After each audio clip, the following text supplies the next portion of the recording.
que al mundo de los más. La verdad para los menos. Muy buenas noches a la audiencia de Hoja de Ruta que se empieza a conectar en estos momentos. Buenas noches, Paulina, a los tiempos que te dejas ver por acá. Un gusto estar con todos ustedes, un gusto, Paulina. Bueno, a los tiempos, porque yo tampoco he estado muy activo en Ruta Ciudadana.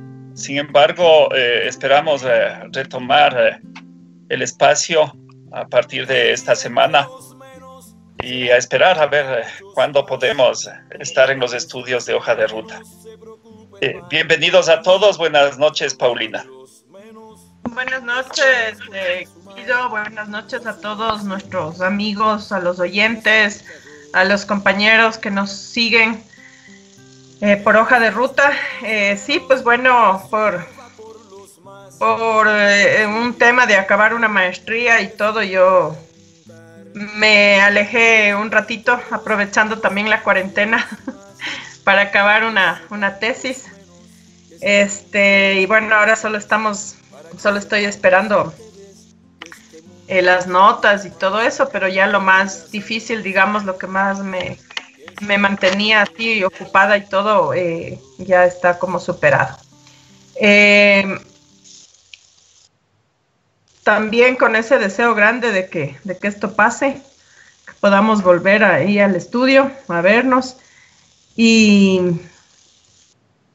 sobre todo esperando que en las casas de todos los compañeros que nos apoyan, que se unen, que nos acompañan, pues sobre todo estén sanos, ¿no? Yo creo que este momento lo más importante es preservar la vida.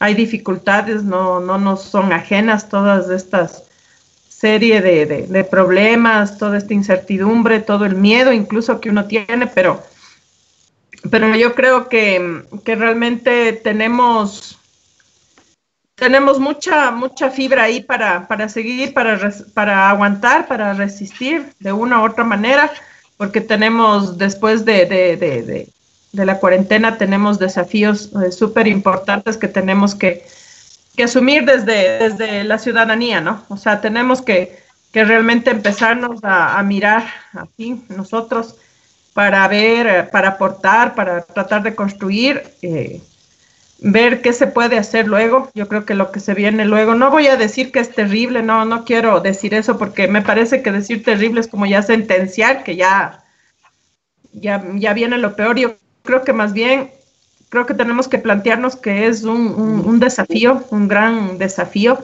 tener bastante confianza en que lo vamos a lograr, pero tener claro que para lograrlo depende bastante de esa actitud que debemos ya empezar a trabajar de manera personal, una actitud realmente ciudadana, solidaria, para poder salir adelante. Está claro que la clase política de nuestro país es una vergüenza.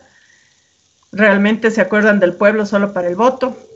Entonces creo que es el momento incluso de visibilizar a personas muy valiosas que hay en este país, que hay en todas las provincias, que hay a lo largo y a lo ancho del Ecuador, porque uno no puede desconocer liderazgos importantes y además gente que puede aportar. Y entonces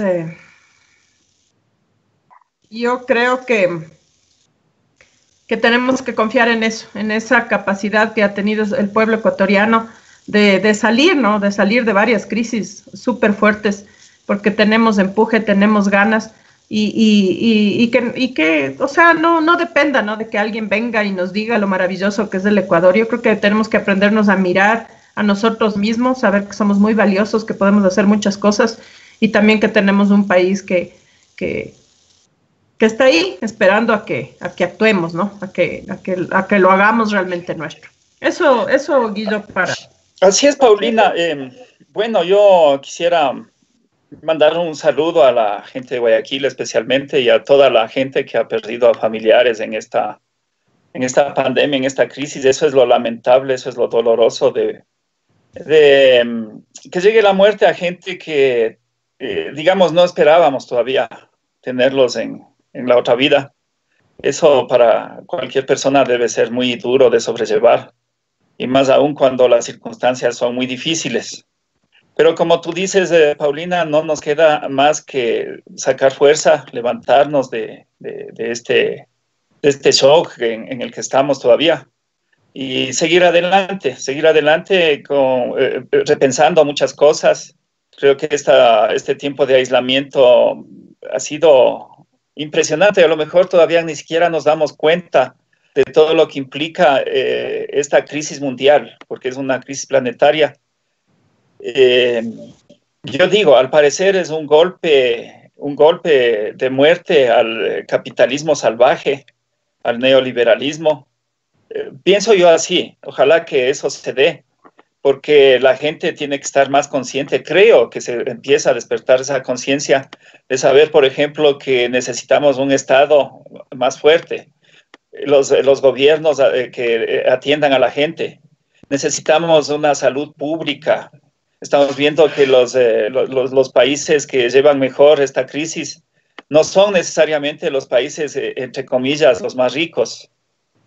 Hay países como Cuba, como Venezuela, que llevan bastante acertadamente, digamos, la crisis con todo el bloqueo criminal que tienen encima, pero sin embargo ellos se dan modos, ellos están atendiendo a la gente. Hay otros países, digo, dentro de esos países, Argentina mismo, que también sobrelleva la crisis de otra manera, ¿no? El gobierno junto a la gente, o sea, sí da gusto ver, por ejemplo, a los militares en Argentina haciendo ollas comunes para atender a la gente en algunos barrios pobres de ahí de la Argentina, cosa que se quisiera ver en todo lado, ¿no? Pero cada gobierno asume a su manera, cada gobierno lo asume desde distintas perspectivas. Lamentablemente el gobierno del Ecuador es el que posiblemente ha llevado peor la crisis, y digo peor en todo el mundo. Yo tengo algunos datos que no sé si los puedo decir más luego, más bien. Lo que hice es un ejercicio de sacar las muertes per cápita, o sea, las muertes que se reportan en la OMS, confrontarlas contra la población de cada país. Y ahí tenemos algunos datos interesantes y vemos de que no es solamente como nos están diciendo los medios de comunicación, porque los medios de comunicación lo que hacen es darte las cifras de fallecimientos acumulados, ¿no? Entonces, por esa razón, claro, ahorita Estados Unidos tiene el más grande número de fallecidos. Sin embargo, por su población no es el país más afectado si hacemos esta relación per cápita. Sí, justamente, yo sí quisiera que avances un poquito en este tema, Guido. En un momentito más, una cosa que yo quería decir y porque quiero solidarizarme y respaldar también el trabajo que hace César Armando Bermeo, nuestro comunicador, nuestro director de la radio, en las entrevistas, en buscar distintos actores para los análisis, para que la gente, porque lo que nosotros realmente queremos desde Hoja de Ruta, así como dar el micrófono a otras voces que siempre han sido postergadas, ¿no? También queremos que convocar, digamos, llamar en este momento a una unidad. Hay actores que uno no pueda coincidir, que tengan criterios, podemos estar, nosotros mismos tenemos nuestras diferencias y todo, pero justamente eso es lo que nos hace caminar, ¿no? Las diferencias, esas diferencias con respeto. O sea, uno puede debatir con otras personas, puede caernos mal, no sé, un concepto, alguna cosa, pero en realidad yo creo que quienes tenemos que decidir por dónde vamos somos nosotros. Y los medios de comunicación, si bien es cierto, tienen una línea y todo, pero sobre todo contrastar, o sea, dar la voz para que la gente es la que vaya decidiendo si tal o cual tesis le agrada o no le agrada, o la repudia o la rechaza. Si bien es cierto, nosotros vamos por una línea de izquierda, de unidad, realmente de pensar en una construcción yo siempre digo, de ese otro mundo posible, porque creo realmente que es posible. Creo que también es importante que la gente entienda eso, ¿no? Yo ayer, cuando se entrevistaba a Pablo Dávalos, vi una cantidad de insultos y incluso ayer en el editorial también otra forma, ¿no? Como de menospreciar las opiniones.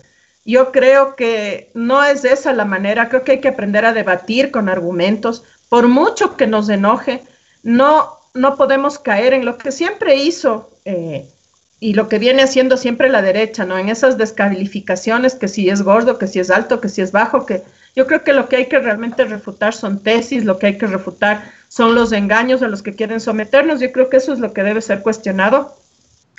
Y no caer en los insultos y sobre todo los insultos fuera de lugar contra quienes están haciendo este trabajo en medio de esta pandemia y todo, de conseguir entrevistas y todo. Entonces sí me quiero respaldar a César en eso.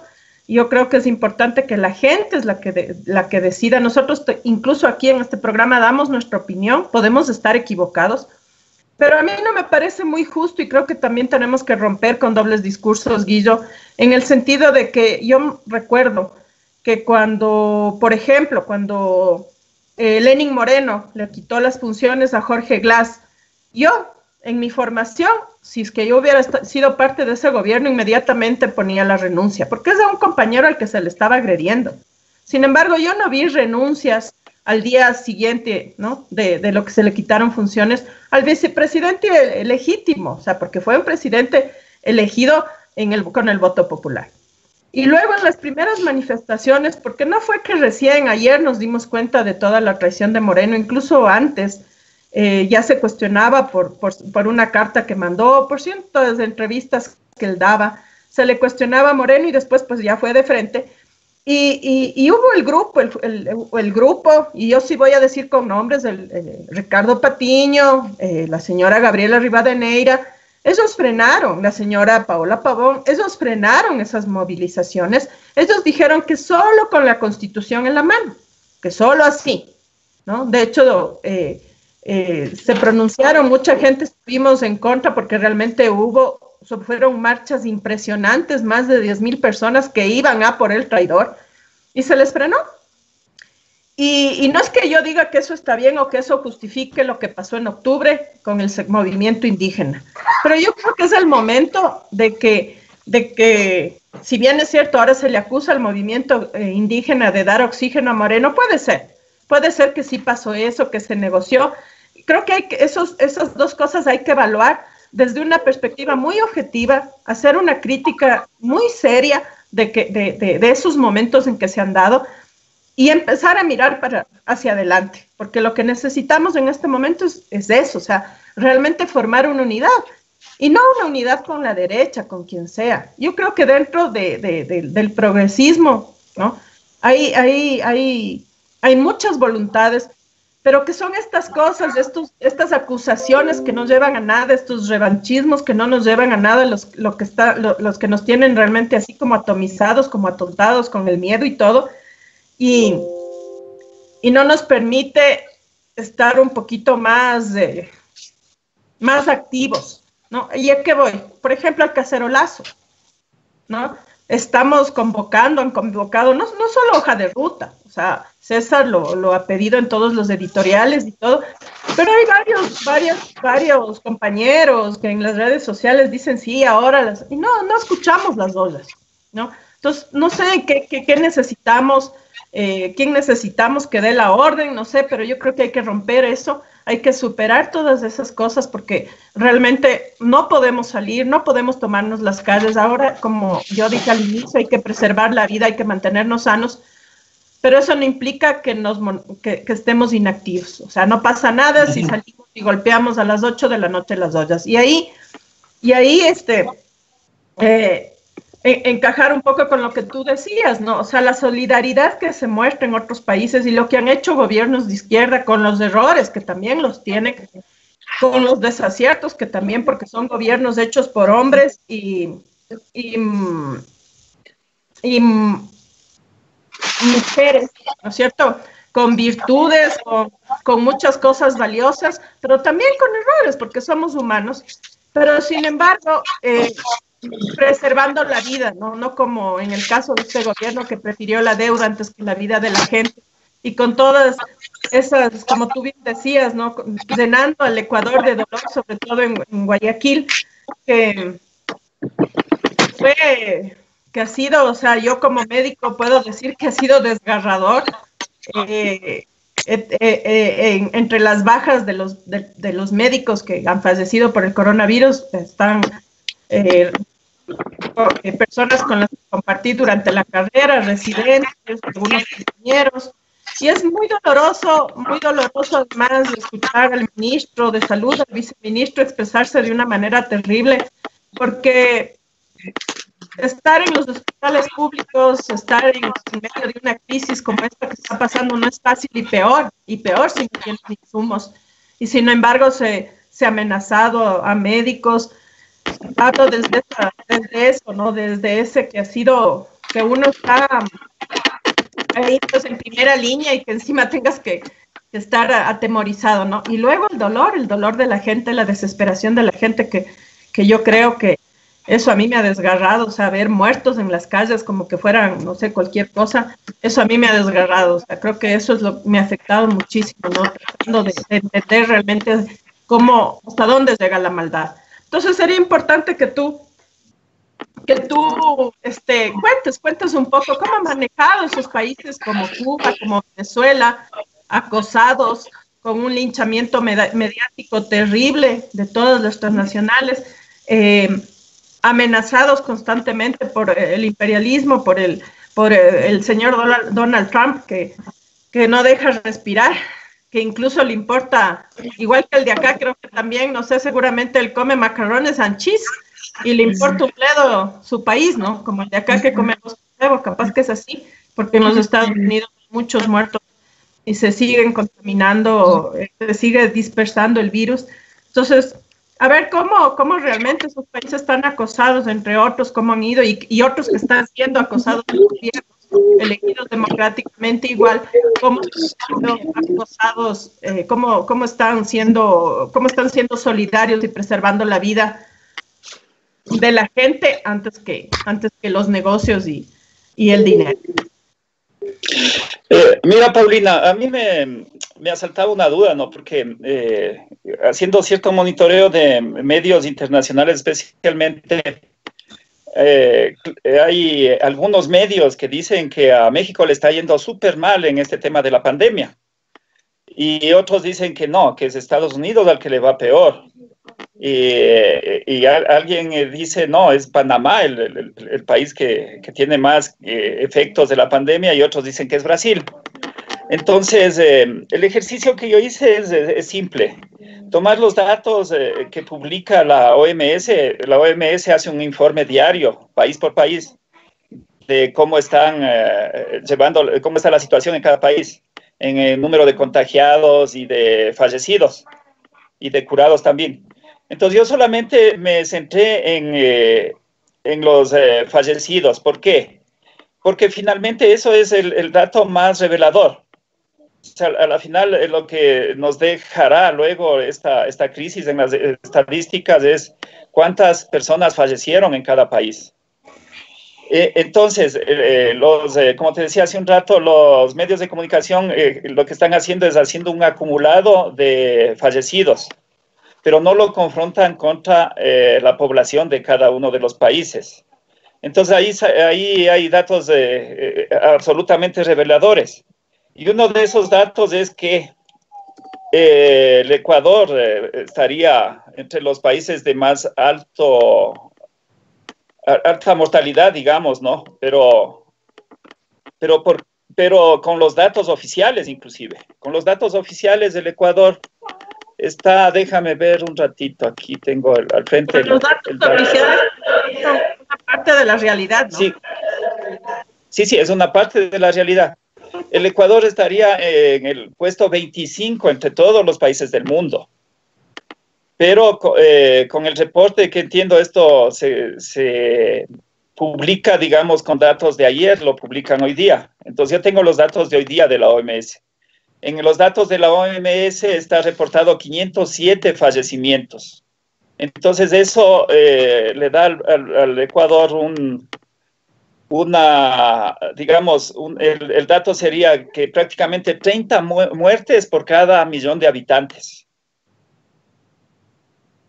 Entonces, aquí también, haciendo ese ejercicio, por ejemplo, San Marino es el país más afectado. ¿Por qué? Porque San Marino tiene una población de apenas 34.590 habitantes y los fallecidos son 39, entonces por eso es el más alto. Pero esa situación de San Marino más bien deberíamos dejarle aparte por la baja población que tiene. Entonces, quitándole a San Marino, el país que está más afectado por la pandemia sería Bélgica, le sigue España, luego estaría Italia, luego Francia, después estaría Reino Unido, estaría luego Holanda y así. Entonces, si vemos Estados Unidos, también está dentro de los países con alta mortalidad.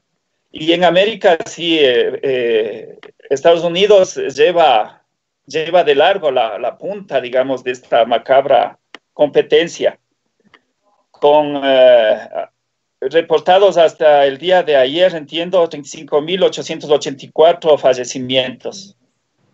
Entonces, esto le da a Estados Unidos una relación de 3 fallecidos por cada millón de habitantes.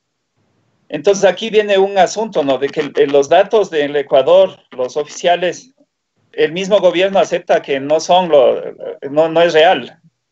Y con los datos que se publica también con comparaciones con los fallecimientos del registro civil, nos da una relación de que por cada fallecido en el Ecuador, reportado a la OMS, en realidad son 22 los fallecidos que está produciendo el coronavirus en el Ecuador. Entonces, si es que ajustamos esos datos, entonces ahí sí el Ecuador es de largo el primer país más afectado en el mundo, llegando a 606, prácticamente 6 muertes por cada millón de habitantes. O sea, prácticamente al doble de los fallecimientos de Estados Unidos, que es el país que también está bastante afectado por la pandemia. Entonces son datos preocupantes, ¿no? Y preocupantes en relación de que a lo mejor la estrategia del gobierno precisamente es esconder cifras para no estar en este...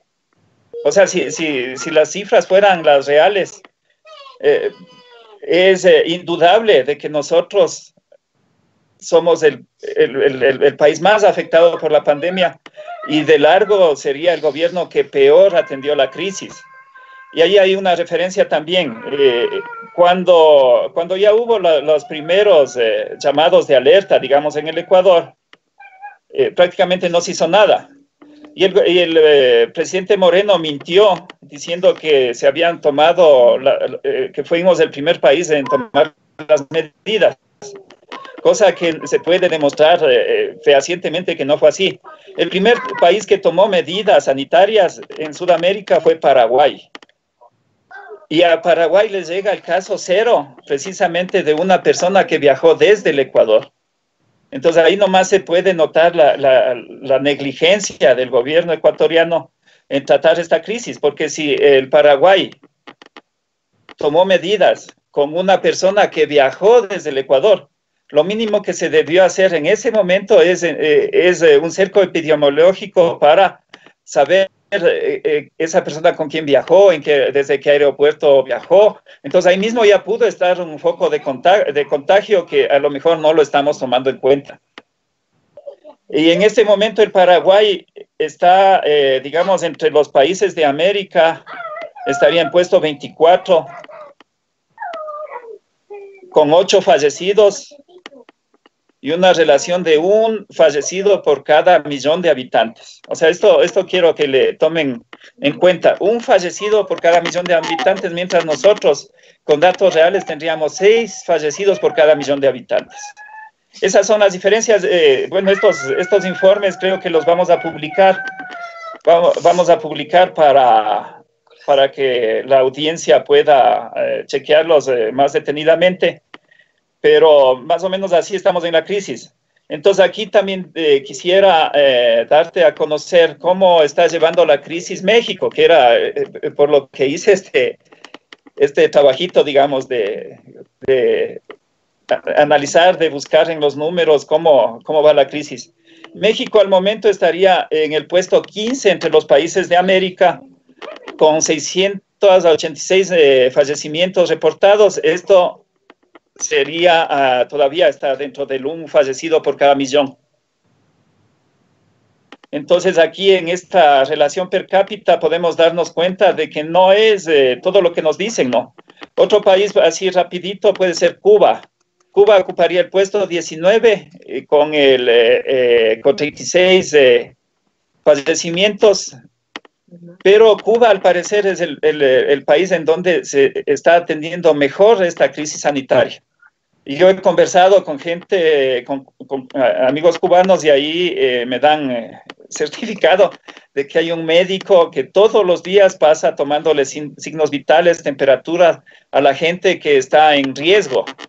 Y cuando ya determinan un caso de coronavirus, le aíslan a esa persona inmediatamente. Entonces, a las claras se demuestra de que Cuba está llevando muy bien el tema, ¿no?, de la pandemia. Pero aquí también hay otro país que está prácticamente a la cola, o sea, le está yendo muy bien en la pandemia, que es Venezuela. Venezuela tiene apenas 9 fallecimientos, que claro, está menos de uno, ¿no? Menos de un fallecido por cada millón. Pero se ve que le va muy bien. Y un caso también bastante, se puede decir, digno de resaltar es Nicaragua, que está con 2 fallecidos hasta el momento. Entonces, vemos que no es todo lo que nos dicen, ¿no? O sea, ya los números no mienten, en este caso, porque son números oficiales de la OMS.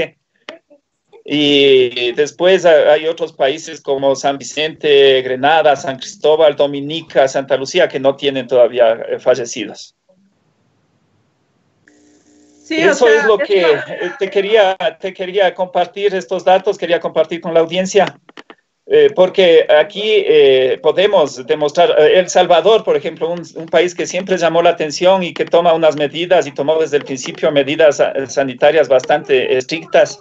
Inclusive ahora estaba informándome que están tomando medidas adicionales como la de aislar ciertas poblaciones, aislar completamente. O sea, no entra nadie, no sale nadie. En El Salvador, El Salvador tiene 7 fallecimientos hasta el momento. Estaría en el puesto 26 entre los países de América. Entonces ahí vemos, ¿no?, que la crisis la han asumido los gobiernos de distintas maneras. Entonces aquí me llama también mucho la atención, y ahí quiero pedirte tu criterio como médico que eres, sobre este tema que la misma alcaldesa de Guayaquil habla ¿cómo se llama?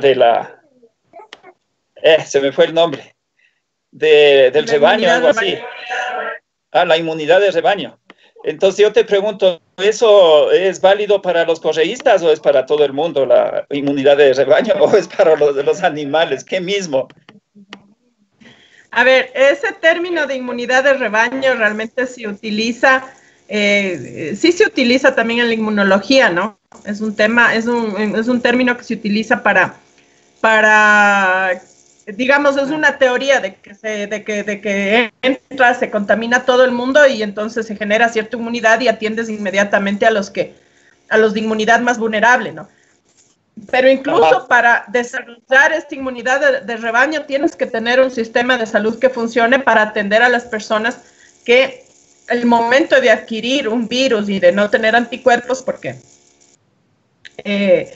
tenemos los portadores asintomáticos, ¿no es cierto?, que son positivos, que no van a desarrollar la enfermedad, pero que están contaminando al resto, y entre ese resto están los vulnerables, ¿no es cierto? En el caso del coronavirus se ha visto que tiene mucha incidencia, sobre todo en las personas mayores y aquellas que tienen una patología adyacente. ¿Qué quiere decir esta patología adyacente? O sea, que ya tienen una enfermedad de base, como sería la diabetes, como sería la hipertensión arterial, la gente que está, por ejemplo, con VIH, o sea, que son seropositivos, la gente que está haciéndose quimioterapia, que utiliza corticoides por distintas enfermedades inmunológicas, autoinmunitarias, digamos, como el lupus, por ejemplo. Entonces, esa gente es la que está en riesgo, ¿no?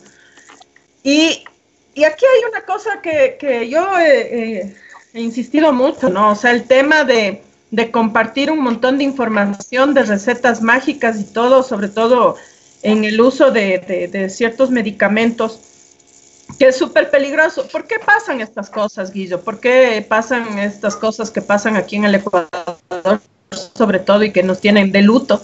Es porque no hay un gobierno, no hay un ministerio de salud, tenemos un ministro que anda repartiendo víveres cuando él tendría que estar pendiente de desmentir todo el tema de uso de antibióticos, todo el tema de usar medicación sin tener una valoración médica apropiada.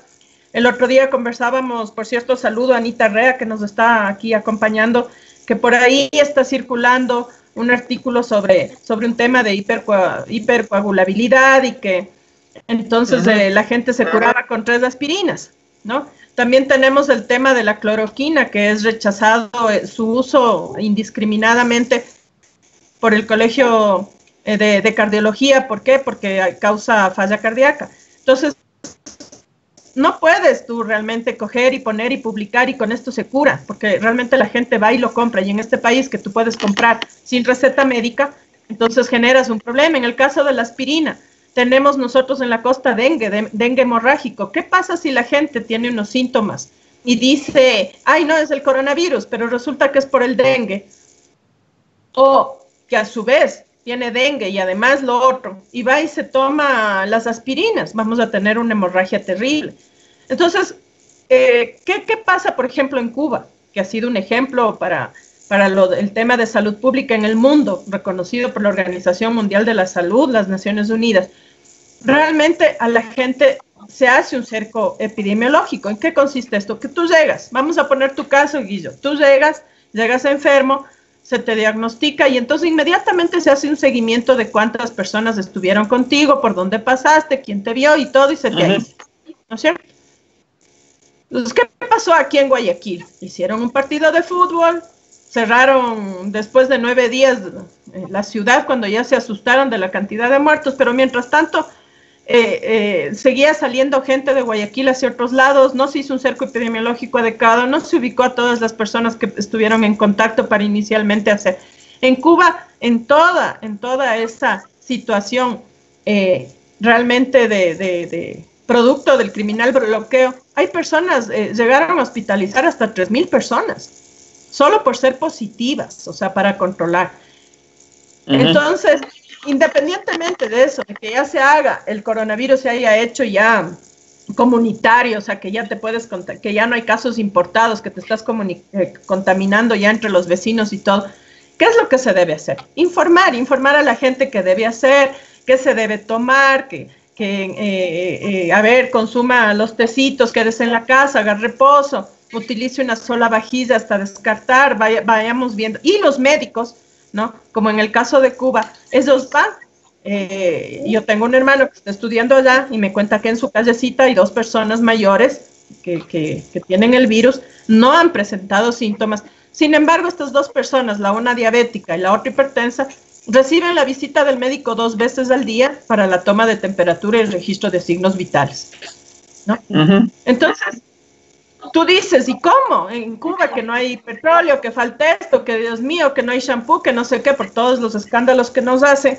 Sin embargo, ¿cómo es que pueden realmente trabajar de esa manera tan humana, tan solidaria, de ir casa por casa?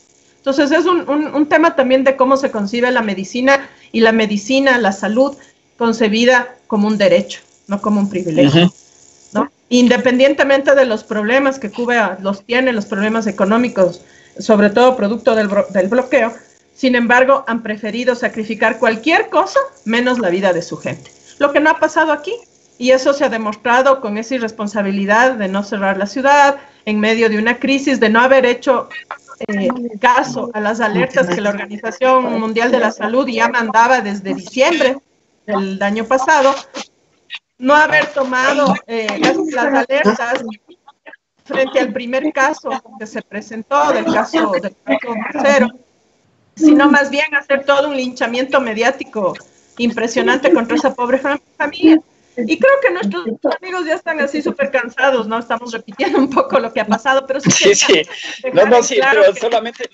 Sí, dejar en claro Pauli, que solamente para concluir. Lo que pasa es que, mira, si es que el gobierno tomó como opción esta inmunidad de rebaño, o sea, como política de Estado, entonces eso se llama genocidio. O sea, cuidado. Y eso hay que denunciarlo y decirlo claro, porque no es que yo lo estoy diciendo. Estas declaraciones es de la alcaldesa de Guayaquil. O sea, no es cualquier persona. Pues. O sea, no estoy inventándome nada. Yo me estoy refiriendo a una declaración de la alcaldesa de Guayaquil que ella atribuye a que no se hizo lo que se debió hacer porque tomaron esta política, digamos, de experimentar con la gente, pretendiendo de que se genere esta inmunidad de rebaño. Y entonces ahí están las consecuencias. Porque al parecer otro país que también tomó una alternativa similar fue Reino Unido, Inglaterra, que también tiene terribles consecuencias y está a nivel de España prácticamente en número de fallecidos. Entonces, claro, cuidado con lo que están haciendo. Con coronavirus, ¿no? Incluso en terapia intensiva, ¿no? Pero claro, él es otro cheerleader del neoliberalismo, entonces se recuperó y volvió a la carga con todos esas ambiciones desmedidas que tienen por el capital. Y sí, Guido, o sea, realmente lo que tú dices... Lo interesante del primer ministro, Pauli, solamente lo que pasa es que es chévere la conversación, solamente para hacer una referencia. El primer ministro de Inglaterra, al parecer, estuvo inclusive con respirador, ¿no es cierto? Y luego se recupera, ¿y él qué dice? Él sale a agradecer a la atención de la salud pública. O sea, imagínate, es uno de los neoliberales también que está reconociendo que necesitamos una salud pública bien estructurada, una salud pública de calidad. Con eso creo que podríamos ir a otros temas, Pauli. Sí, así es, ¿no? Y el de Macron, ¿no? El presidente de Francia, que todo el mundo se escandalizó por sus declaraciones, siendo otro cheerleader del neoliberalismo, ¿no? Que realmente la educación y la salud son tesoros a los que hay que cuidar y deben quedar por fuera del mercado, ¿no? Y el tema acá es que, claramente, Guillo, hay mucha ignorancia entre quienes gobiernan y entre algunas personas que gobiernan, de gobierno, es el caso de la alcaldesa de Guayaquil, que realmente todo el circo que armó, tratándonos como a que es muy informal, su condición de tener, de haber sido positiva para coronavirus o para COVID-19. Entonces, realmente eso solo demuestra por qué gente se ha votado, ¿no? A qué gente se ha elegido. Es de una improvisación, o sea, uno ve la declaración de una misma, digamos, de una misma ciudad del vicepresidente ilegítimo, el señor, solo es foto, ¿cómo era? Sonel de este señor. Que está, y él dice una cosa y el ministro de Salud, que está además en la misma campaña, en el proselitismo de hacerle presidenciable a este muchacho, le contradicen lo que en las declaraciones que da primero. Entonces, o sea, realmente es terrible. O sea, en esas manos estamos y por eso yo había dicho al inicio que son las cosas que nosotros podemos hacer las que van a hacer realmente la diferencia de lo que viene en adelante. Yo creo que en medio del dolor, en medio de la indignación, de la bronca justa que tenemos, ya tenemos que empezar a ser proactivos. Y una de esas cosas es empezar realmente a hacer sonar las ollas a las 9 de la noche todos los días en todo el país, así con convicción. Realmente nos duelen nuestros muertos, entonces golpeemos las ollas. Nos duele que nos botan de los trabajos, golpeemos las ollas. Nos duele que ya se acabó la despensa y que no podemos ir a ganar el dinero para poder llenar con alguito la olla, pues golpeemos las ollas. O sea, ¿qué estamos esperando? ¿Qué estamos esperando para por lo menos ahí hacer sentir nuestra indignación? Para mandar esa alerta de que cuando podamos salir, vamos a ir por lo que nos han arrebatado. Entonces yo creo que ahí es cuando nosotros realmente empezamos a demostrar de lo que somos capaces y dejamos de ser súper beligerantes, ¿no? Y rebeldes en las redes sociales y toda esa energía que a veces uno lee, esa bronca que uno lee en los comentarios, en las descalificaciones a ciertas opiniones que damos aquí, ahí que se vean en ese golpeteo a las ollas, ¿no? En ese cacerolazo al que se está convocando, y no solo nosotros, sino todo el mundo, hay mucha gente que está convocando realmente a las 21 horas, y si quieren a las 8, bueno, a las 8, pero denle con ganas, o sea, tratemos de coincidir en una hora, la hora más conveniente, pero golpeemos esas ollas. Yo creo que tenemos que expresar, sin arriesgarnos en este momento, porque no podemos arriesgarnos, no podemos arriesgar la vida, pero en este momento eso es lo que podemos hacer. En Bogotá han hecho cacerolazos, a Bolsonaro en Brasil hicieron un cacerolazo impresionante, también lo hicieron en España, también lo hicieron en los Estados Unidos.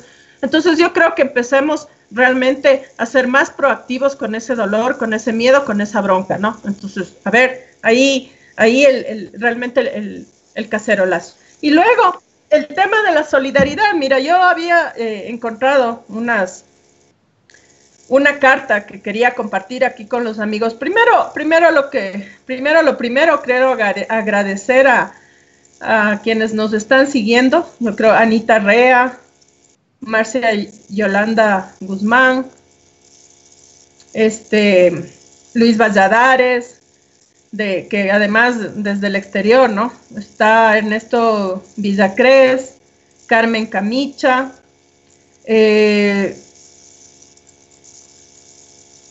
estaba un compañero, se me acaba de ir el nombre también, pero de Filadelfia, estaban de Italia siguiéndonos pese a la hora, Juan Freire.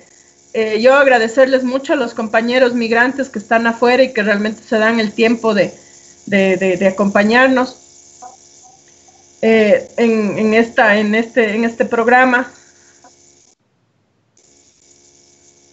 Y decir, ¿no? Y decir que en esta nota que yo encontré, que realmente a mí me tocó mucho el corazón, pero creo que es una muestra de realmente de esas, tú ya comentabas, ¿no? Las ollas populares, pero las ollas populares que están haciendo también la gente, ¿no?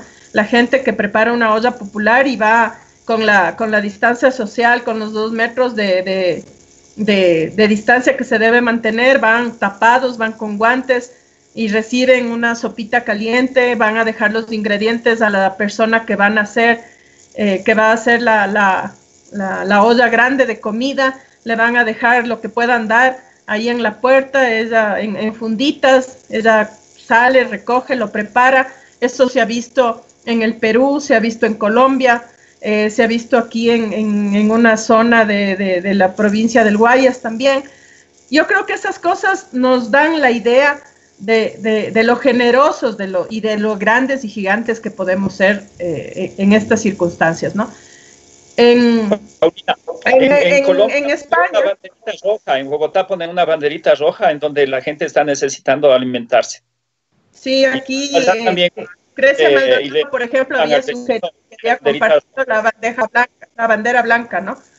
Ajá. Entonces, mira, aquí hay una carta que dice: hola vecina, sabemos que trabajas en el hospital en la primera línea de batalla y queríamos decirte que si necesitas que compremos para ti en el supermercado, nada más nos lo dices y nos dejas la lista. Si necesitas que limpiemos por ti la casa porque llegas agotada y pasas horas y horas en el hospital, nos avisas y ten la seguridad de que lo vamos a hacer muy bien. Si necesitas conversar desde las ventanas, échanos un grito y salimos a escucharte para que puedas desahogarte. A nosotros nos da mucho orgullo tenerte entre nuestras vecinas. Te queremos, cuídate porque te queremos viva. Tus vecinos de todos los pisos. Me parece a mí, se me quiebra la voz realmente porque creo que eso es lo que somos.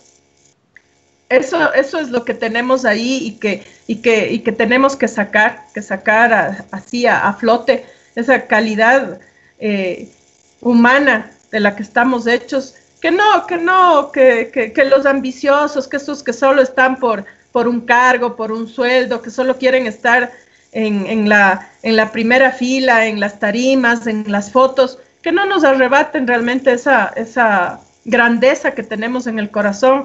Nos han educado con otros valores, nos han educado incluso en medio de muchas luchas y hemos podido, digamos, remontar todas estas situaciones muchas veces, y ha sido el pueblo, ha sido la solidaridad de ese pueblo, ¿no?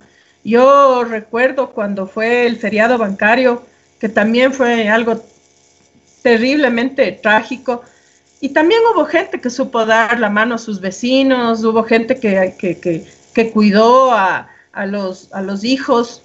No todos fueron malos, que los cuidó muy bien como hijos propios mientras sus padres fueron en busca de mejores días. Creo que esas acciones nos hacen realmente muy valiosos, y a eso es a lo que yo quiero apelar en este programa, ¿no? O sea, sin querer romantizar esta tragedia, ¿no?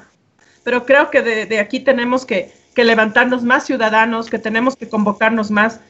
Yo insisto, no es el momento de salir, es muy peligroso, no hay las medidas, no hay una capacidad del sistema de salud para afrontar toda la cantidad de contagiados, de personas enfermas.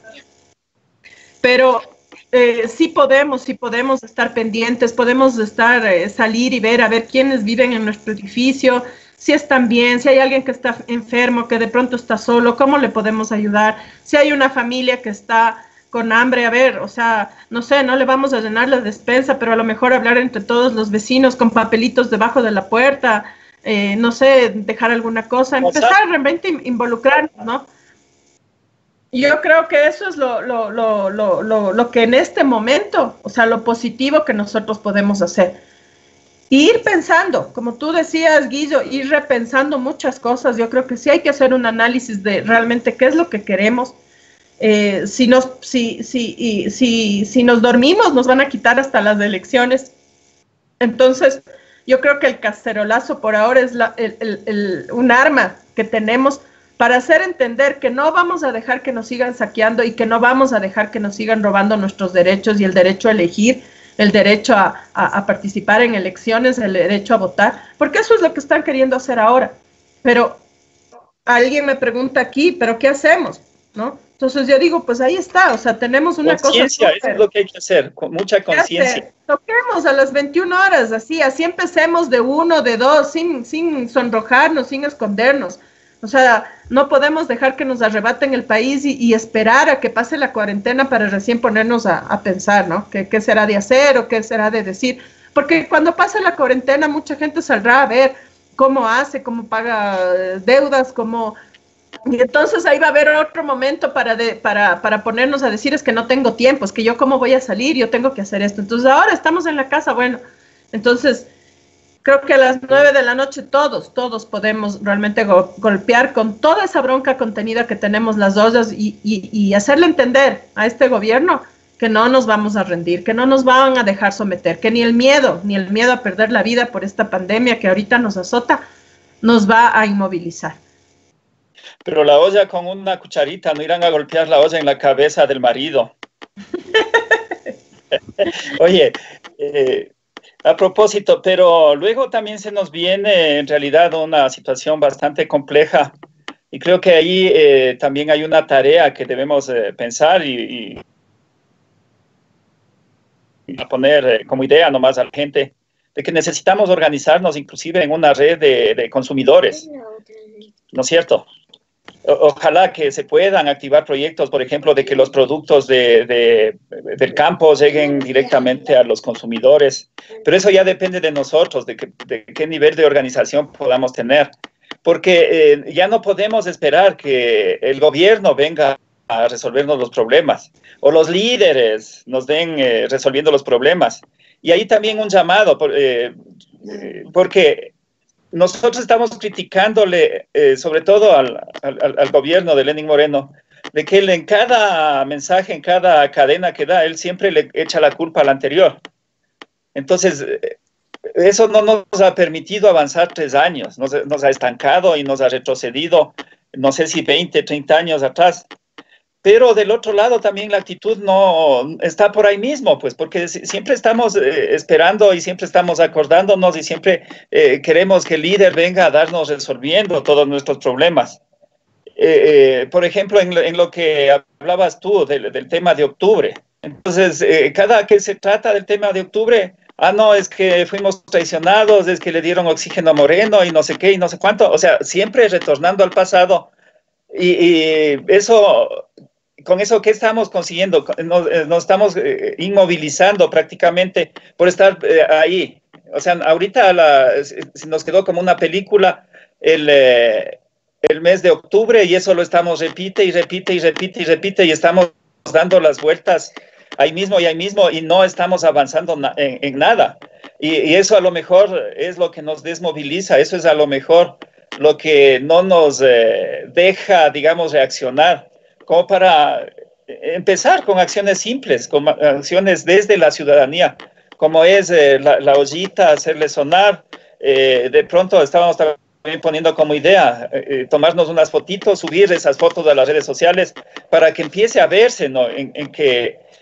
Y usar los medios que tenemos a disposición, en este caso la red social también como un medio de difusión de que estamos descontentos. Porque ustedes saben que en las redes sociales se hace tendencias, en las redes sociales se pasa mucha información y eso de ley va a llegar también al poder y el poder se va a preocupar a decir sí, la gente en realidad está preocupada, está haciendo sonar sus ollas, no está de acuerdo con lo que estamos haciendo. Y ahora más que nunca, porque viene una lucha bastante dura en este tema de lo que se está tratando en la Asamblea, los proyectos de ley que mandó el gobierno, que al parecer no va a tener los votos suficientes, pero eso complica más el panorama político. Y eso tenemos que también estar clarísimos, porque a veces nos confunden.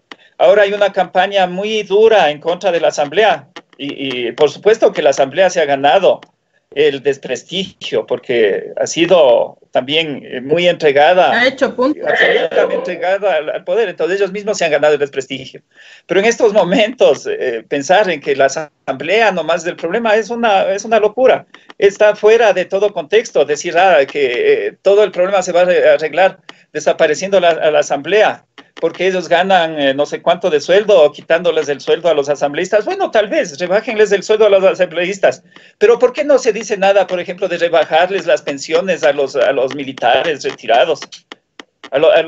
Un oficial retirado, ¿cuánto está ganando? Está ganando alrededor de $5,000. Y ahí no se dice nada.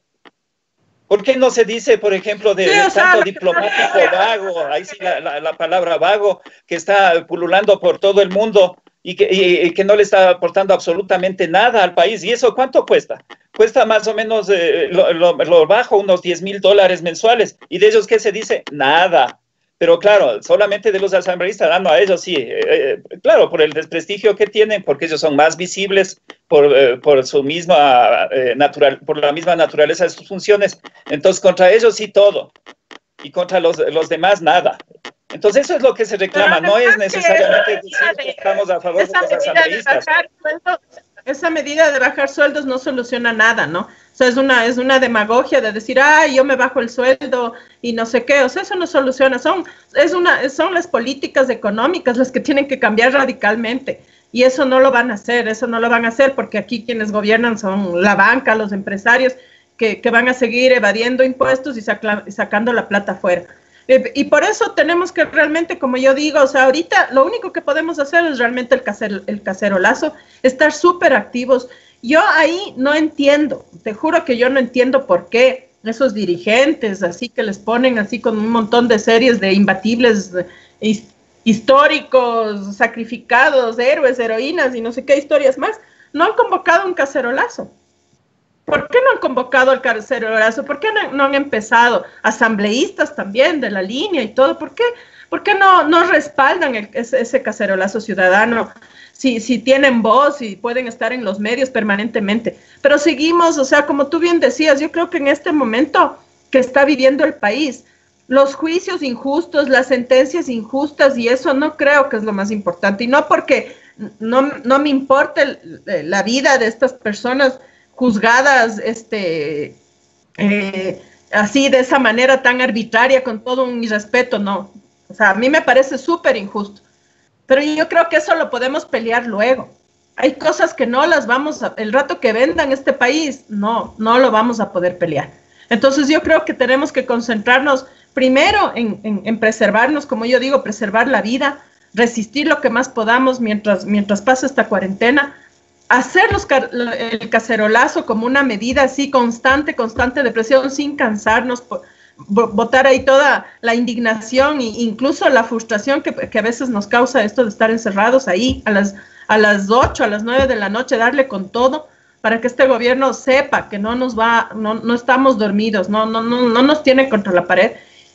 Y realmente ir pensando qué vamos a hacer después. O sea, tenemos que pensar en ver cómo volvemos, vamos directamente, no sé, cada quien con su carro, ir a comprar directamente donde el productor y hacer una feria móvil por los barrios pobres, por los más donde está la gente más pobre, para que puedan comprar a un precio que puedan pagar y además beneficiándoles a los productores que los intermediarios les imponen un precio y vienen acá y nos venden a 3, 4 veces más de un precio real. Entonces, romper esas cadenas así abusivas, esas cadenas mafiosas, empezar a ver cómo resolvemos esas cosas, pero que también la gente puede ir pensando cómo lo puede hacer, la gente que está ahí. Los gobiernos locales, provinciales también. O sea, yo pienso que, por ejemplo, las prefecturas deberían concentrarse en eso, ¿no? Ir con todas sus carros, con sus volquetas, con todo eso que tienen y comprar productos directamente al productor y hacer como lo han hecho en Baños, que a mí me parece muy bien, ¿no? Van bastantes, va una caravana de carros y se va parando en la puerta de cada casa, la gente sale uno de la familia, compra lo que va a comprar y sigue, entonces no hay aglomeraciones, puedes controlar mejor. Entonces, a lo mejor en Quito es súper grande y no sé qué, no estoy comparando, ¿no? Porque obviamente Quito es muy grande, pero se lo puede hacer en los barrios y sobre todo de escasos recursos. Si realmente queremos hacer algo por la gente, nos planteamos eso de que estamos primero por la gente y nos olvidamos un ratito de las fotos, porque hay algunos que compiten con el Otto también, ¿no? Ya por ahí andaban asambleístas, también andan algunas autoridades de gobiernos locales dando entrevistas por todo lado. Yo creo que por ahí hay alternativas y eso tiene que también la gente saber, ¿no? Saber, o sea, fíjense en esa gente a la que le dieron el voto y vean dónde están. En este momento de crisis, de hambre, de que nos botan de los trabajos, de que nos quieren poner nos quieren poner unas nuevas leyes laborales de precarización, de esclavitud realmente, de esclavitud moderna. ¿Dónde están? Entonces, por eso te digo, a mí sí me extraña, ¿dónde están esos líderes así, que ves, de esos cuadrazos, esas lumbreras, ¿no es cierto?, que no están respaldando, por ejemplo, algo tan, no sé, tan simple como el cacerolazo, ¿no? Que puede tener una fuerza increíble, ¿sí? Pero que pero que no arriesgamos la vida en medio de esta pandemia, de la que sí tenemos que estar claros que mientras no sepamos bien cómo es la cosa, sí tenemos que cuidarnos. Entonces, yo sí quiero insistir en eso, o sea, ya dejemos yo a veces, mira, este tiempo que yo he estado haciendo lo de la tesis y todo, le daba una ojeada a las redes sociales de rato en rato, así como descansando, y claro, uno ve que son unos discursos y unas convocatorias impresionantes, pero el rato de los ratos nada. Entonces yo sí quiero que nos llamemos la atención, o sea, Moreno ya sabemos lo que es, la derecha sabemos que lo que es, no estemos esperando, ellos no van a solucionar nada, ellos están llenándose los bolsillos, haciendo sus negocios, están haciendo en este país su agosto con todo lo que puedan. Y hay otros que están pensando solo en las elecciones, pero mientras tanto a nosotros nos falta la comida, nos falta el pan en la mesa. Entonces tenemos que entender que nosotros tenemos que empoderarnos. Y la primera cosa es de ese cacerolazo intenso de todos los días, sin cansarnos, de todos los días para, insisto, para demostrarle a este gobierno que no nos va a poner contra la pared, que no se atreva. Y si estamos esperando a salir de la cuarentena para recién reaccionar, hemos perdido bastante tiempo. Y si estamos pensando que en las elecciones, que hasta eso nos quieren robar, vamos a poder reaccionar con el voto y no sé qué, estamos perdidos, ya no va a haber. Yo a veces en mi Facebook he puesto, si esperamos hasta el 2021, capaz que ya no hay ni país. Entonces, realmente queremos este país. Entonces, a los compas migrantes que tienen familia acá, que tienen... Les pido, ahí el compañero Luis Valladares, por ejemplo, tiene también tienen un programa súper interesante, los compañeros ahí en New Jersey, también pedirles que ellos también convoquen a los cacerolazos, a sus amigos que tienen acá, a los compañeros que tienen acá, para realmente hacer fuerza con eso. Verás, otra cosita que quiero, nos dicen, hablen de la educación privada. Sí, es cierto que la educación privada es un atraco. También por eso hay que salir con las ollas. Es que también tenemos que hacer una presión para que haya una reducción en los colegios privados de pensiones. Pero no es que no se les va a pagar a los profesores, cuidado. Los profesores también tienen hijos. No es que ganan millones. Ahí el que se enriquece es el dueño del colegio. Pero los profesores también son empleados privados contratados con unos sueldos realmente en algunos casos bastante indignantes. Y la otra cosa que también es súper importante, la gente está súper preocupada de que los guaguas perdieron clases y esto y el otro. Bueno, en la casa tratemos de enseñarles, tratemos de convencer, tratemos de estar un poco con los chicos, porque las cosas están bien duras, pero también tenemos que pensar que los chicos también pueden estar pensando un montón de cosas negativas frente a todo lo que está pasando, y también tenemos que estar ahí. O sea, el trabajo que tenemos mientras estamos en la cuarentena también es un poco intenso, ¿no? Hay que trabajar con los chicos, hay que estar pendientes, hay que conversar. Estamos metidos en la casa, eso a veces también psicológicamente nos afecta, la angustia de no saber qué va a pasar, de que si me botan del trabajo, o de pronto ya recibí la notificación y me botaron del trabajo, sí. O sea, todas esas cosas nos angustian y nos angustian a todos, porque uno está en la casita, no puede producir y sin embargo tienes que seguir comprando comida y se te está acumulando el recibo de la luz, del agua. O sea, van a venir y te van a caer todas las deudas del mundo apenas podamos salir. Y entonces, ¿qué hacemos? ¿Nos quedamos callados, seguimos metidos en la casa o hacemos lo que podemos hacer? Yo creo que ahí sí, una fuerte autocrítica realmente a esa inmovilización que tenemos como ciudadanos. Porque este cacerolazo ha sido un ejemplo en otros países. No se convocó ayer, se ha venido convocando desde hace rato y no hay respuesta. Entonces no es solo quejarnos y decir, es que el gobierno infeliz. Sí, ya sabemos, pero con eso no solucionamos nada. O sea, que nos quede claro que lo que son, unos miserables que han saqueado este país, que nos quede claro, que no nos olvidemos los nombres, que tengamos bien claro quiénes son los cómplices, encubridores y gestores de todo esto. Esto está muy bien, es más, anoten en un cuadernito los nombres para que no se les vuelva a olvidar. Pero mientras tanto, ¿qué? ¿Nos quedamos callados o salimos a golpear las ollas a las 9 de la noche? Es más, ya deberían estar todos golpeando las ollas. Deberíamos irnos a golpear las ollas. Ya deberíamos, que den trayendo la ollita hasta acá. Oye, Pauli, sí, creo que ya nos coge el tiempo también. Bueno, ahí está hecha la invitación a la gente y sobre todo también, como siempre, pensar, ¿no? Como te digo, repensar inclusive lo que implica la izquierda y la derecha. Yo en eso siempre voy a insistir. La derecha es la que está causando todo este desastre. O sea, y en eso también hay que, no sé tu opinión, con esto quisiera finalizar. Pero ahora hay mucha acusación, digamos, quieren atribuirle que China es la que expandió la pandemia y que no sé qué y que no sé cuánto. O sea, las teorías de conspiración afloran en estos momentos, pero yo digo, hay una frase en la Biblia que dice, por sus frutos los conoceréis, ¿no es cierto? Yo veo que China está ayudando al resto de los países del mundo, y a todos los países del mundo, inclusive a Estados Unidos. Entonces, no entiendo, porque la actitud de Estados Unidos de cambio es al revés. Manda su flota de guerra a fastidiar más con el bloqueo a Venezuela, por ejemplo. En esta plena crisis no levanta las sanciones ni a Venezuela, ni a Cuba, ni a Irán. Más bien las acentúa, más bien pone más medidas para seguir fastidiando a esos pueblos. Entonces, es un claro, una clara demostración de dónde está cada quien, ¿no? Y lo mismo Cuba. De miles de militares de Europa, ¿no? Claro. ¿Y Cuba qué está haciendo en esta crisis? Está igual, ayudando con sus médicos a donde le pidan. Mandando ejércitos de batas blancas, ¿no? Esa es la gran diferencia. Entonces, esas son las diferencias. Lo mismo veo a Rusia también muy colaborativo con la lucha contra la pandemia. El ejército ruso en Italia, haciendo desinfecciones a pueblos enteros.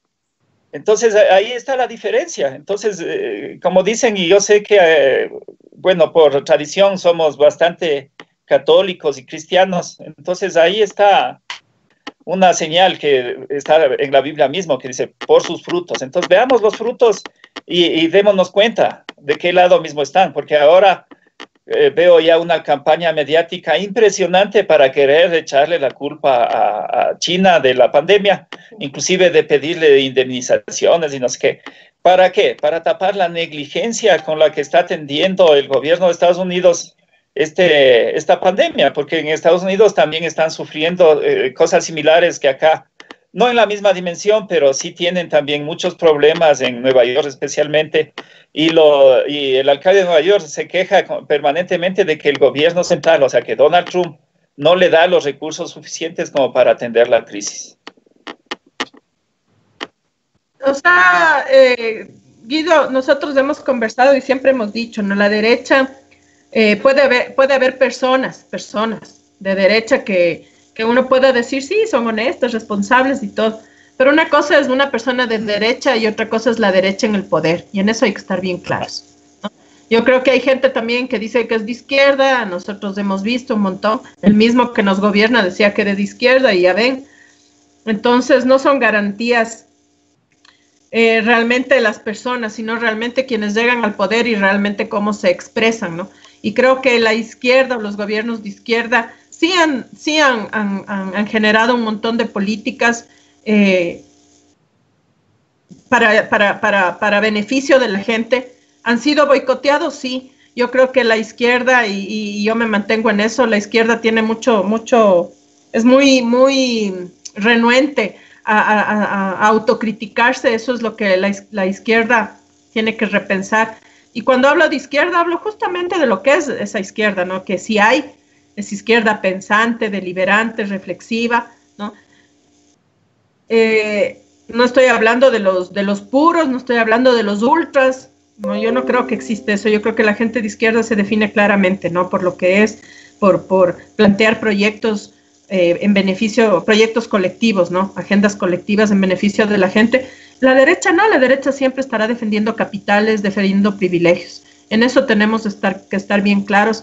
Nosotros, creo que aquí en Hoja de Ruta hemos sido así bien claritos en el tema de que para nosotros no es que da lo mismo la izquierda o la derecha o no. Para nosotros tiene que ser realmente tiene que ser la izquierda, y esa izquierda tiene que repensarse en estos momentos, tiene que repensarse, porque el mundo no va a ser igual. Entonces hay que repensarse ya los discursos y las tarimas, ¿no? Yo creo que ahorita a la izquierda le toca pensar mucho justamente en ese trabajo en territorio. Hubo una década realmente súper buena para América Latina y se cometieron muchos errores, ¿no? El caso de Bolivia, el caso de Ecuador, de la misma Argentina. O sea, solo imaginen si hubiera vuelto a ganar Macri en la Argentina. Quizás la Argentina nos llevaba largo en muertos, ¿no? porque estaba destrozada totalmente. Y se ve la diferencia ahora que está Alberto Fernández. Entonces, yo creo que sí hay que pensar realmente, repensarnos realmente para poder construir proyectos y proponerle a la gente además cosas, ya no hablando de lo maravilloso que fue o de la desgracia que fue, sino mirando hacia adelante, cómo reconstruir este país y buscar los mecanismos para realmente enterrar a toda esta gente que ha hecho tanto daño, ¿no? Yo creo que ese es el papel que ahora nos toca a todos quienes nos sentimos de izquierda, a todos esos dirigentes, ¿no? Esos líderes de izquierda, realmente repensarse, tal vez en esta cuarentena ir un momentito y tomar aire y pensar bien, dejar de discursos de barricadas, sino realmente pensar cómo volver al territorio, reestructurar. Mira, Guido, yo siempre me pongo a pensar que una vez que todos aquellos dirigentes de la Revolución Ciudadana, todos, no voy a decir ni los unos ni los otros, una vez que Moreno traicionó, cuando ya incluso se le metió injustamente en prisión a Jorge Glass, hubieran bajado el perfil, hubieran vuelto al territorio a reconstruir. Yo decía la otra vez, ahí en un debate con David Chávez, decía, pedir disculpas incluso a la gente, porque pedir disculpas no te quita. Yo creo que ganas mucho esa humildad de pedir disculpas. Y hubiera sido chévere realmente tener una red consolidada, una red popular para estos momentos. ¿Te imaginas todo lo que se hubiera podido hacer? Porque en la Revolución Ciudadana había muchas personas valiosas, anónimas, médicos, ingenieros, arquitectos, campesinos, obreros, no sé. Y se hubiera podido hacer esto que tú dices, por ejemplo, ahorita. O sea, ver cómo se articula canastas solidarias para la gente. Se hubiera podido hacer muchas cosas, incluso sin ser autoridad de ningún tipo, sin ser gobierno, sin nada, porque hubiera habido un tejido social para poder enfrentar esto de una manera comunitaria, si quieres, ¿no?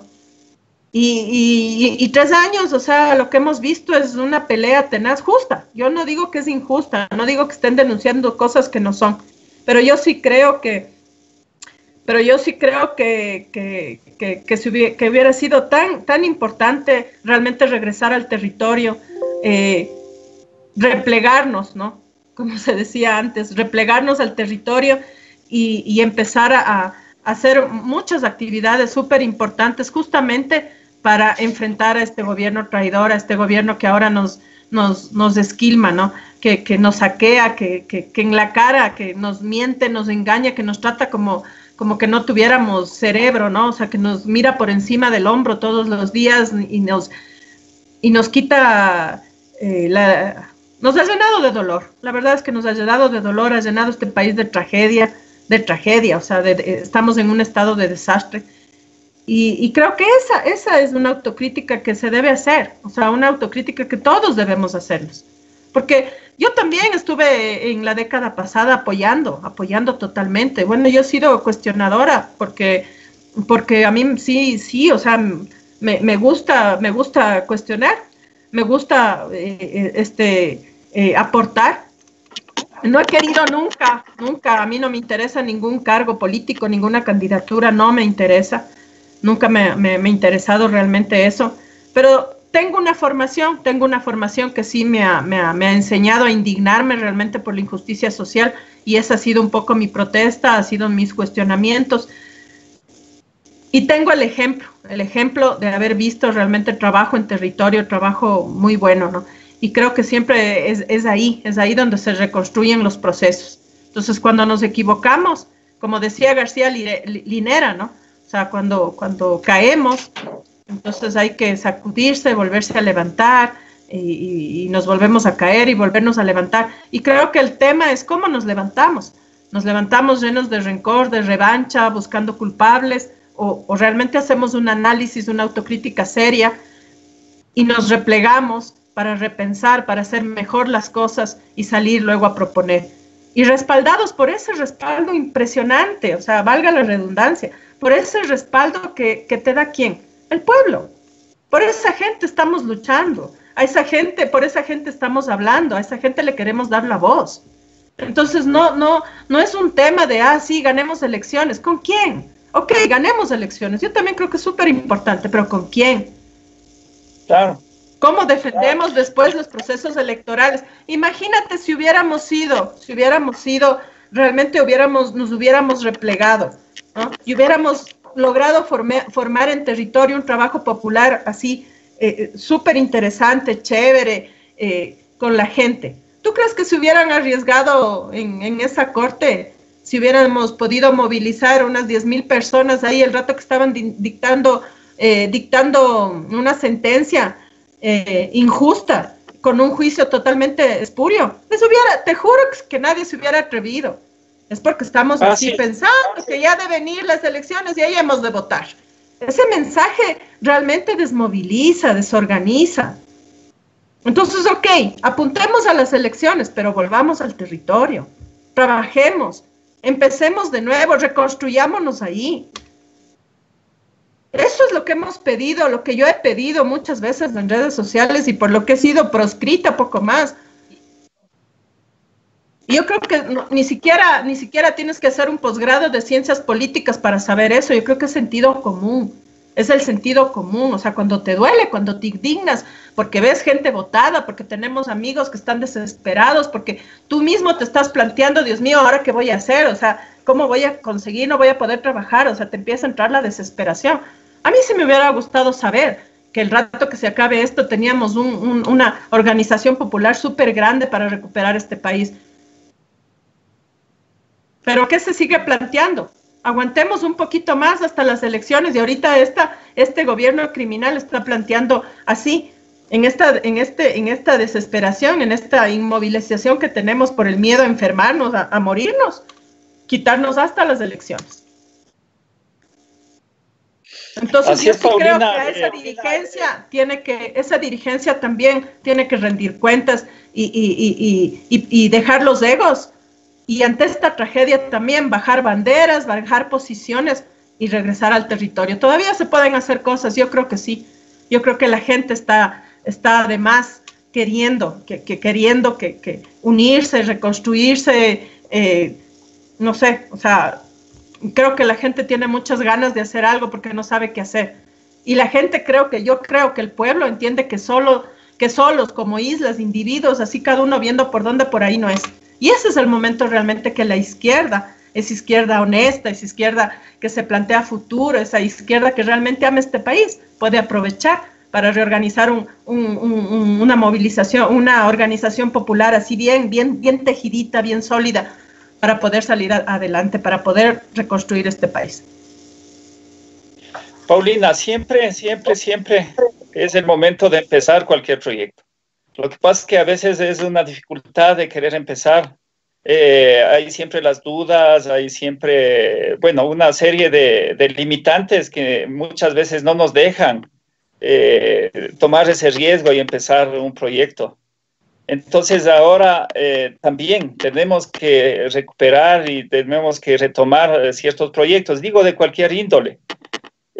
Cierto es de que se viene la crisis y demás, pero también en esa crisis tenemos que sobrellevarla, tenemos que seguir en la lucha, tenemos que salir adelante. Eso es lo único que nos queda y no podemos quedarnos tampoco en el desánimo. Cierto es de que estamos con incertidumbre y demás, que vamos a tener que cambiar inclusive ciertas costumbres porque se acaba el encierro. Salimos, pero debemos seguir tomando medidas sanitarias. Entonces, eso nos va a obligar a cambiar muchas cosas. Pero creo que es el momento que toda la gente empiece realmente a decir, sí, yo quiero sumarme a un proyecto no de una persona en particular, sino un proyecto nuestro, un proyecto de la ciudadanía. Nosotros deberíamos algún momento ser los que pongamos al candidato, no solamente pongamos al presidente, sino también pongamos al candidato, buscando algún mecanismo para escoger entre las personas, entre los que estén postulándose, para decir, bueno, yo quiero tal o cual. porque lamentablemente eso es lo que más ha fallado en la época anterior, en los 10 años anteriores, de que la militancia no tenía ninguna incidencia al momento de escoger candidaturas. Yo les aseguro que si tratándose de escoger candidaturas, a lo mejor Lenín Moreno no era candidato, sí se escogía desde las bases, sí se escogía desde la gente, desde la ciudadanía. Lo mismo ahora. Ahora hay algunas personas que están en la palestra política como posibles candidatos. Entonces, es el momento de ser creativos como ciudadanía, también ver algún modo de incidir y decir, bueno, sí, este candidato sí nos conviene o este otro no nos conviene. Pero sobre todo lo que tú dices, Paulina, o sea, nos llegó el momento también de pensar en ser solidarios, de tratar de organizarnos a nivel familiar y luego a nivel de la cuadra, del barrio. A esa organización también tenemos que retornar, porque lamentablemente ese tejido social es el que está roto. Porque nosotros hemos pensado que como ya tenemos, digamos, solucionado el agua, la luz, el teléfono, o sea, los servicios básicos, entonces ya no necesitamos de una organización barrial, por ejemplo. Pero ahora estamos viendo de que sí necesitamos en el barrio tener cierta organización. Por ejemplo, en este caso de crisis mismo, yo sé que en algunos barrios les está yendo bien, por eso mismo que tú decías, porque ahí se demuestra solidaridad, porque entre vecinos se están dando una mano, se ayudan, que el uno le ayuda a comprar una cosa, que el otro vecino le encarga otra cosa. Entonces ahí vemos que sí es necesario estar organizados, más allá de que sea para pedirle algo al gobierno, no. O sea, es el momento de organizarnos como ciudadanía para nosotros incidir en muchos aspectos, para nosotros poder beneficiarnos de una acción, pero para nosotros mismos. Lamentablemente eso es lo que también ha sucedido y eso es lo que ha ido destruyendo la organización social, el tejido social, de que hay muchas organizaciones se hacen alrededor de un líder que es el que manda, es el que ordena, es el que hace todo y muchas veces es el que se va llevando la plata. Entonces eso le ha despechado a la gente y dice, no puedo volverme a organizar o no me interesa la organización. Es una pérdida de tiempo muchas veces, pero esos aspectos mismos hay que ir repensándolos y cambiando. Porque en estos momentos, digamos, cuando se acabe el encierro, a lo mejor sea el momento de, por ejemplo, si el vecino puede trasladarme, que bueno, o sea, utilizar menos el vehículo, o sea, echarnos una mano entre unos y otros, eso es lo que necesitamos hacer. Compartir el carro, ver cómo empezamos a usar las bicicletas, eso es también otra cosa, ¿no? Exigir esta vía para las bicicletas que va a ayudar mucho al tema de la distancia social, es mucho más saludable y yo creo que hay muchas cosas que podemos hacer, pero creo que es importante en este momento realmente convocarnos a ese cacerolazo. Yo creo que ya tenemos que dejarnos de cosas, como decimos por acá, y empezar realmente a activarnos en los cacerolazos, tomar fotos, como tú decías, grabar un video cortito en el celular y subir a las redes sociales. No importa si al principio nos quedan viendo como locos, poco a poco la gente se va a ir integrando y que sea en todo el Ecuador, ¿no? En este país pequeñito sí se pueden hacer sonar todas las ollas y realmente hacer temblar a este desgobierno que no sé cuántos muertos más necesita, ¿no? Y como yo te decía, o sea, realmente sí hay que repensarnos, que este momento sirva para eso. No se estén preocupando que los chicos pierden clases, que las escuelas, que no sé qué. Hay otras cosas que los guaguas pueden aprender en este momento que también son súper importantes, o sea, el tema de los valores, de la solidaridad, de ayudar en casa, de no sé, o sea, de ser creativos también ahí donde estamos en la casa. Creo que el desafío, como yo decía al inicio del programa, es bien grande ese desafío que tenemos, a los que nos duele el país, a los que nos duele la injusticia. Entonces, por lo menos empecemos en casa hasta poder salir, ¿no? Después organizarnos mejor, organizarnos en los barrios, en las parroquias, y hagamos ese cacerolazo. Yo sí les pido de corazón, participemos, hagamos sonar esas voces, hagamos estremecer. Así, ese señor que sale en la cadena y que dice que es el presidente, pero que está bien escondido, que se asuste, que esa ministra ¿no? Que manda a matar, que esconde los datos, que ha sacado lo peor de su propio ser.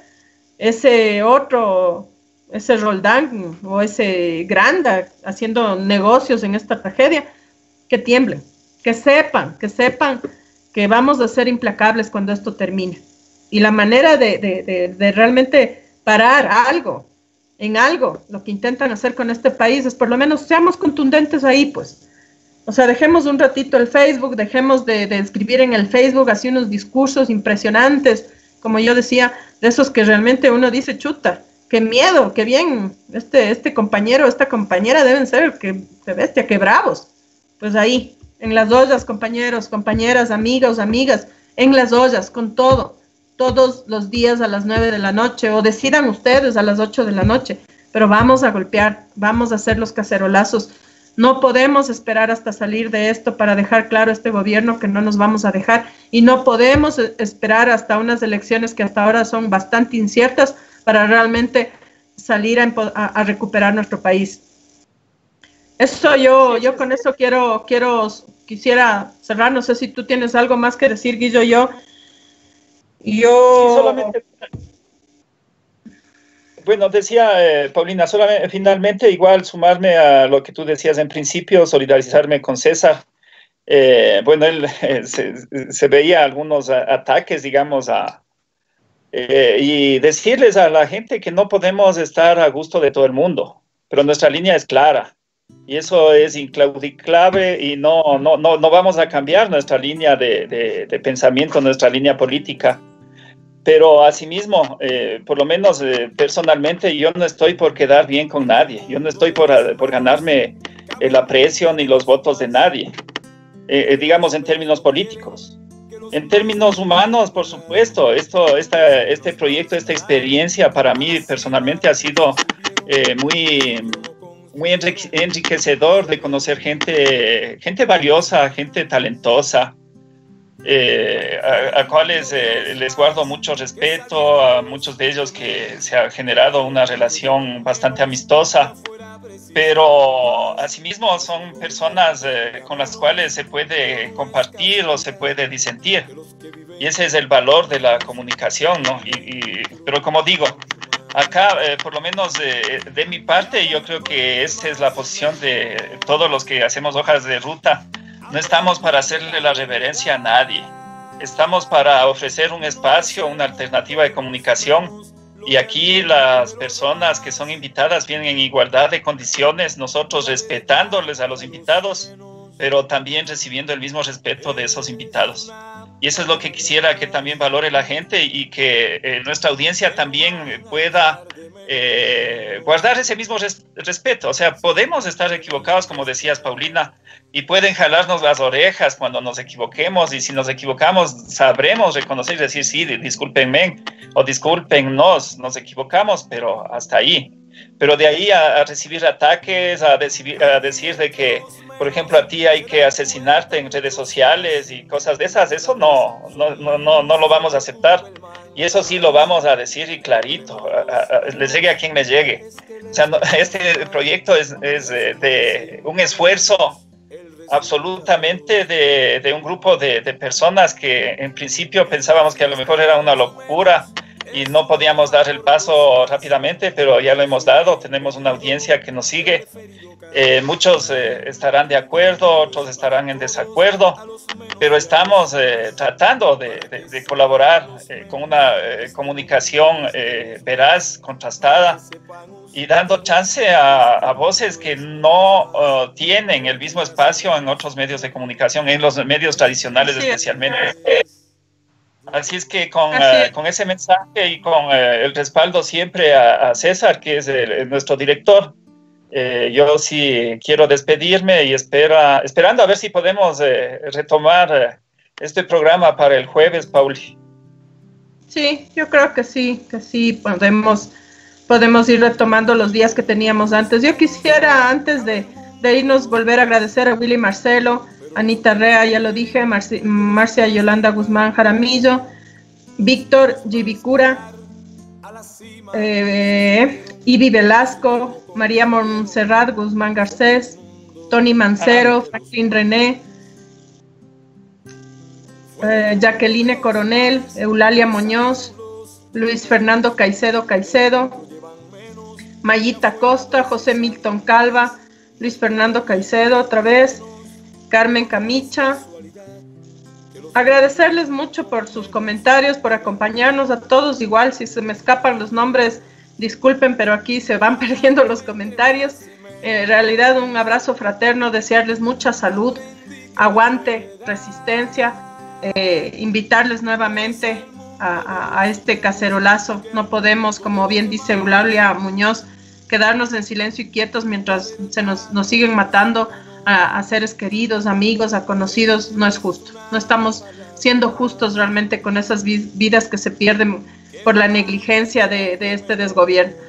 Entonces, mil gracias por seguir a Hoja de Ruta, toda su programación, por acompañarnos ahora y que se nos ponga en la mente que realmente tenemos un gran desafío por delante. No ponernos que lo que se viene es peor, porque entonces nos desmoralizamos, sino que hay un desafío y que solitos como islas no lo vamos a lograr. Tenemos que entender que tienen que empezar a hacer proyectos colectivos de solidaridad y ayuda, los que nos van a ayudar a levantarnos. Eso nada más, Guillito. Una buena noche a todos, una buena noche a ti y hasta el jueves. Buenas noches a todos.